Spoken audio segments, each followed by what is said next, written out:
Hello, hello. I am Ben Pick, and thank you for joining me in Running to Write, where I give questionable writing advice through running metaphors. And a wonderful, happy evening, Monday night to all of you. I want to thank everybody for joining in. Richard, as always, thank you for being first. RC Scott, rock on. Writing Sisters, let's see. We got Writing Sisters. Hey, how's it going? We got Felicia and Richard. Yes. So, big news today. Obviously, my third book has been out for a month and like 2 weeks now. So, there are, as a promotions, I have done Falling Through and Expanding Cracks. My first two books on ebook are free right now within KDP. Great promotion.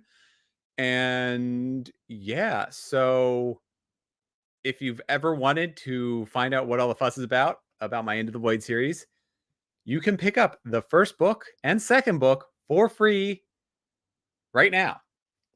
Also, if you have friends, if you please post on social media, do all the fun stuff. Something really cool is that I just checked out the stats and I hit the top 100 for superhero fantasy ebooks for Falling Through and number 108 for Expanding Cracks, as well as I hit 81 and 83 for new adult and college fantasies, which is awesome. So, woo! 193 for action and adventure fantasies and 209 for Expanding Cracks. So those books are, neck and neck competing against each other, but let's help drive up those numbers. So if you know anybody who likes superheroes, X-Men, Stranger Things, let's see here, time travel, portal fantasies, found families, and all of that mess thrown together, well, check out my series. And also, if you like science fiction that's masquerading as fantasy, as the series goes on, it is more science related than fantasy. So that will be a nice little twist on a lot of things. I'm writing the fourth book now, which is fairly science fiction-y. Instead of traveling through time, they kind of go to other places. Without spoiling too much, I hope. So let's see here. Oh, sweet. Cool Gamer. Thank you for joining in. And yes, I do have screenshots. I'm going to do every single day. I'm going to take screenshots of those rankings. But yeah, please, if you want to check out my books for free, if you already have a paperback and you have KDP and you can get it for free, just go ahead and hit that, hit that buy button because it's free. It doesn't cost you anything and it helps drive up my numbers, which is awesome. That being said, also, if you have read it, please be sure to rate and review it. Those numbers help considerably in terms of getting my book noticed. And I really appreciate everybody who is going out there and reviewing it. It can be a sentence. It can be a huge paragraph. You can write a book yourself. But either way, just let me know what you think about my book. And that way I can try and adjust as I'm writing the fourth one. Maybe I can course correct for things which were not received well in the first two books and third one. So, anyways, long rambling story, and it's only going to get more rambling. Also, next Monday night, so tonight is episode 26 of season 6, which means it's the end of season 6. And next Monday night, I'll be coming in extra early, 1 hour earlier. I'll be starting at 6 p.m. for productivity sprints. That's something I'm going to start incorporating in once a month to try and help me, force me to work on my novel. I keep pointing over there because that's where I got this giant stack of note cards that I had to collapse down because I needed to record in here. But come some other night, I will put it all back on the floor, spread it out across my basement, and I will get right back into outlining. But my point being that we all need to write, and Camp NaNoWriMo ended, but that's no reason to stop with our regular writing stuff. So I am going to be doing productivity sprints. And next Monday night, probably for an hour and a half. I don't know. I don't have a full plan. I might just do 2, maybe 3 25-minute sprints, see what gets done. We'll go however long I feel like it. And yeah, I look forward to seeing you all there and we can be productive together on a Monday night. Imagine that. being productive on Monday. That's fascinating. Fun fact, today was actually a really productive day at work. So whew, I'm all energized. Anyways, on to tonight's topic. How many endings are too many endings? How long should it take for the story to resolve between the final strike and the climactic showdown and the final page? It depends. For some reference, I really like the TV series Invincible. It's on Amazon. It's based on Robert Kirkman's comic of the same name.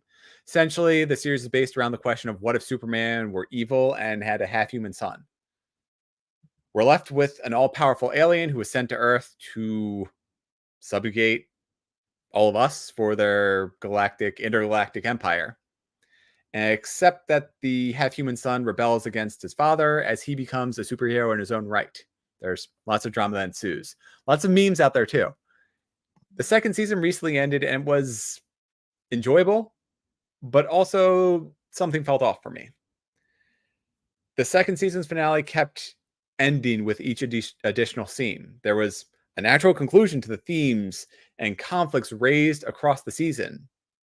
Then there was an emotional conclusion. Then there were a few more scenes. Then there were several other scenes that built up to hints of what's to come in the next season.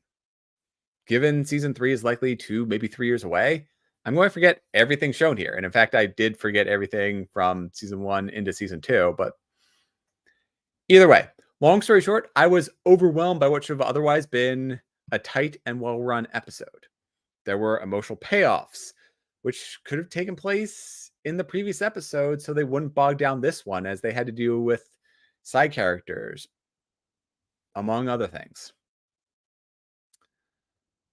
That being said, I'm an outlier who claims that the Lord of the Rings movies didn't have enough endings. I genuinely want to see the Scouring of the Shire. I know it was foreshadowed in the first movie, and we got to see like a 2-second clip of it, and that never actually fully was realized. And this would add on another 30 minutes to an hour from onto an already 4-hour movie. And I know I've watched the interviews about why they didn't want to do the Scouring of the Shire because it would feel like something gets tacked on at the end. And honestly, they might be right. They probably are because it's their, that is one of the best films of all time, and maybe it shouldn't be changed. But I think that it would have been incredible to see in film those moments because it truly shows how much the heroes we've been following have changed, more so than just nobody kneels for you scene. And I think that could have been handled really well, but again, the creators, they decided to cut that out, although they still included a whole bunch of other endings. But they cut out that particular ending because it didn't necessarily align with the themes and the stories that they wanted to tell, which is their prerogative. That's perfectly fine. Now, my second book arguably had 2 endings because there was the apparent conflict, which gets resolved around the 80 to 85% mark. But then there's the true challenge and character morality and inner resolve tests. For some readers, this worked because they built up those personal conflicts throughout the story. So when things came to their natural conclusion first and then built back up again to another climax that was more emotional, for some reason, for some readers, the story seemed to drag on in those moments, and the tension didn't necessarily build up to what it had felt like and what it seemed like the main conflict of the story once that had been resolved. There's no right answer. And I based that plot structure off a book I read from a popular series. It was in the Dresden Files, where there was it was actually backwards. So there was a very important, there was an individual battle between Dresden and somebody else that led to the climactic showdown. And honestly, I felt like that first fight was kind of just a stepping stone to show off how cool Dresden had become without actually having much weight to it. And then the epic finale seemed less. So I don't have a good lesson learned from that. I tried to do something some readers think it worked, others didn't. Some people, I'm sure, loved that Dresden Files story. I thought, meh. It's not a one-to-one comparison, obviously, but just proves that different readers like different things, and that I like that I had different types of conflicts back to back to give a more complete resolution for my second book. Like I said, other readers thought the ending dragged on too long, much like this intro. So here are the 5 things to know when the story is done, and any excess should be handled earlier or saved for the next book in the series, or cut all together if it's just an individual book. And before we get down into it, let's check out the chat. So, woo, rambling. Yeah, I wouldn't be running to write if there weren't rambling. What are we talking about again? Oh, Invincible. Invincible on Amazon. That's what it's called. It's an animated series based on a comic book of the same name.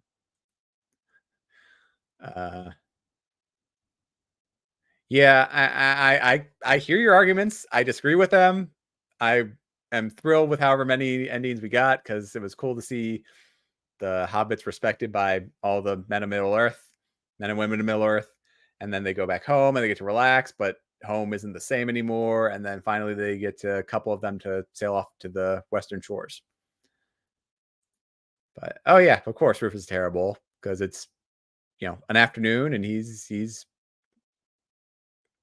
likes to go sniffing and he likes to drag on the leash at times, and especially if it's just after a rainstorm or just before a rainstorm. Well, my dog can be terrible. Also, when there's a lot of trash on the ground, such half-eaten food, chicken bones, all kinds of. We don't need to go into those details, but there's a lot of things on the ground that I try and pick up. But if I don't, my dog likes to go sniffing. Anyways, back to the things at hand. My topics for tonight. Number 1, 5 tips to know when the ending is dragged on too long, when the story is done. So the first thing is real easy. Number 1, has boredom sunk in? This is a basic litmus test. If I go from being excited and fulfilled to reluctantly turning the page, hoping it's the last, well, chances are the story has dragged on too long. See? You got a short and sweet tip to keep our continually lowering attention spans entertained. So real simple. You're bored, don't really want to turn the next page because you're already tired with the story. Just ending's probably too long. Number 2, excess celebration. And this can go along with the debates about Lord of the Rings. But if after the climax has been resolved, the characters have a wedding, an after party, and a naming for the child, because a couple of the adults had gotten together in the story, or a couple of the kids in the story, it's now 20 years later, and it shows them as adults with their kids. All of which of those are fully detailed. Well, maybe some of those moments can be removed. The goal of the final scenes are to deliver a cathartic sensation for us and the characters. This should convey that the journey we took with them meant something, that they were changed and hopefully for the better, and possibly us as the readers as well. The longer the denouement, those final scenes, last, the less rewarding each moment feels. These scenes should almost be a blur as we're metaphorically leaving the party, shutting off the lights, and saying goodbye to the characters, possibly for the last time. We don't want to start up new board games or conversations because that'll throw off all sense of pace. And some of us older folks like me, we want to be in bed by 10:30, ideally by 10, but life always gets in the way of that one. In fact, last night I didn't get in bed until 11, which made me exhausted for this morning. Yeah, fun times. Anyways, my point is that I think it's better for the final scenes of a book to feel rushed as authors put a bow on the present that is their story, rather than something which goes on and on and on and on and on and on. This isn't a journey song, and we aren't singing karaoke. So even if it does feel rushed, even if it feels like a quick snapshot of a whole bunch of different moments, that's better than dragging on too long. In the same mindset, number 3, to epilogue or not to epilogue. Epilogues can be excessive. Some authors want to show our characters living their best lives, or want to show off all that background work we've done to give them well-established lives beyond the page. And the epilogue is a perfect chance to show them flourishing in the worlds we've established. That can be good. When the epilogue is nothing more than fan service, well, it tends to ring hollow. There's a famous series, I won't name that series which cannot be named, But it ended with a 19 years later moment that undoes so much enjoyment and fulfillment for that ending. And I know hindsight's 2020 and everybody's bashing on it now, and I'm probably going to go back and read the books I have of it at some point for nostalgia's sake. But the more that I think about the new children characters added to the story in that epilogue, the worse it becomes. I openly admit that I'm skewing the events towards the negative here and ignoring the themes of forgiveness and true love. But there's no reason for a parent to name their kid after someone who mentally and physically abused them for years, in addition to stalking that character's mother. I know all those things were justified, and it's said that he was in love with the main character's mother, and he saw her in his eyes, and he saw his father too. Sorry, he saw his mother in the main character's eyes, and he saw the father who he hated, so he's constantly conflicted. But at the same time, that character again mentally and physically abused the main character for years, and so to have that moment turn around and give name that kid's son after that character, well, I don't know, it just felt really weird to me. Plus, there were clear patriarchal favoritism in the naming conventions. Of the three kids that the main character has, I think all of them were named after people who inspired the main character, who was their father, as opposed to the wife, mother, who the main character's wife, the mother of the kids, as though she weren't really even there. I mean, she was there in that scene, but like the kids' names had nothing to do with anyone in her family. Just saying, it seemed a little unfair. Again, I am intentionally misconstruing the details, but the facts are still largely valid. Number 4, answering all the questions, or once all the questions are answered, perfect time to end the story. Each novel should ask a bunch of questions in the first chapter, and those questions more questions should be asked as the story goes on. But there should be some key question that doesn't get resolved until the end, such as who is the murderer, or what makes the character so special, or how will the hero defeat the evil overlord who conquered the world with betrayal and blood. Once all or most of those questions have been answered, the story should be on a timer counting down. And yeah, sure, it's cool to get the answers to all the questions we could possibly want to know thrown onto the page in those final moments. But rushing here in what may become a series of checkbox items means that the characters can't reflect on them. And I've seen a lot of answers shoved in at the end where the reader is reflecting on them, the reader is trying to understand them, but the characters, it doesn't really feel like the characters care. And if the answers aren't fulfilling or they don't mean anything to the characters involved, they're basically just for the readers, then putting the story, I mean, it serves a purpose, but it doesn't serve the story. If those questions are important, then they should feel important. Like, who's the murderer? How will this character develop into the hero they need to be? There's a whole bunch of questions we can ask. But if the answers don't feel like they're worth it, then I mean, I don't know what to tell you. That's a pretty good thing to cut out of the story. So, for example, the question of will the main heroine live happily ever after? Well, in this example, she doesn't just live happily ever after. She used the skills learned across the book to defeat the evil overlord, and then create a local coaching business to teach kids how to play soccer. See, that feels like the second part of that, the coaching kids to play soccer, should be its own story. Unless the coaching business answers an earlier question, it's going to feel out of place.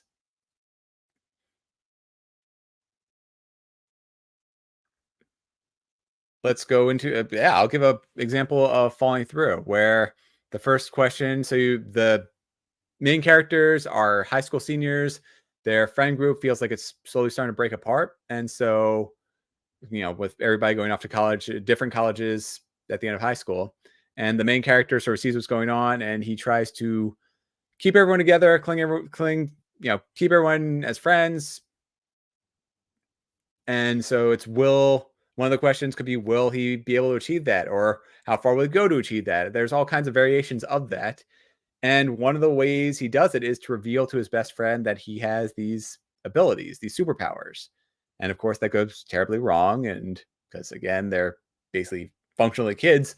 So uh, the road to hell is paved with good intentions. Is what I'll say for that. Because basically everything that goes wrong in the first, honestly, 3 books, it's caused by the characters not thinking all their actions all the way through, or the unexpected repercussions of their actions, and then trying to course correct. Don't want to go too far into that, but a lot of the details from expanding cracks and saving the lost happened because of bad decisions in the earlier 2 books. And there are some specific questions that get raised that don't get answered until later books. That's perfectly fine. But I didn't shove quick answers at the end after everything had been resolved. That's what I'm trying to go for there. And lastly, number 5, you know what? I've been rambling long enough. So 4 tips for tonight. I said everything I needed to. And in terms of endings, this is just extra efficiency. I am Ben Pick. Thank you for joining me on Writing to Write. Let me know in those comments where and how you cut off your stories. And see you next time. I'm going to stall for a little bit here as I talk about my newsletter that was just sent out. It's really cool. I completely revamped it. Well, no, sorry. I revamped it about 2 months ago, and now there's a cool banner so you can get more information. And I'm trying to include good freebies and goodies in there. So every month I'm going to be trying for newsletter swaps, in which case you will be able to get more free stuff. So people who sign up for my newsletter, you'll be able to get free ebooks from other authors that I swap with. Additionally, I completely did revamp my website, and that's why I was up late last night, because there were a couple of issues with that in terms of forms and PII and everything. Revealing too much information in my own website, so I had to kind of do some last minute things as soon as I realized I was leaking information out there. Anyways, the point is, I have a new website. My book is free. My first 2 books are free on Kindle. Check them out if you're interested. Tell your friends, tell your family, tell your enemies, because I don't know why, but let's get people to download my book. That would be awesome. And oh, right. Lastly, Monday night, a week from now, I'll be starting at 6 p.m. Then I'll go back to the regular 7 o'clock scheduled time. But 6 p.m. productivity sprints a week from tonight. I'll see you there. So see you next time. Until then, end stories with grace, with emotions, and with readers wanting more. Have a wonderful night, everyone, and I will see you next week.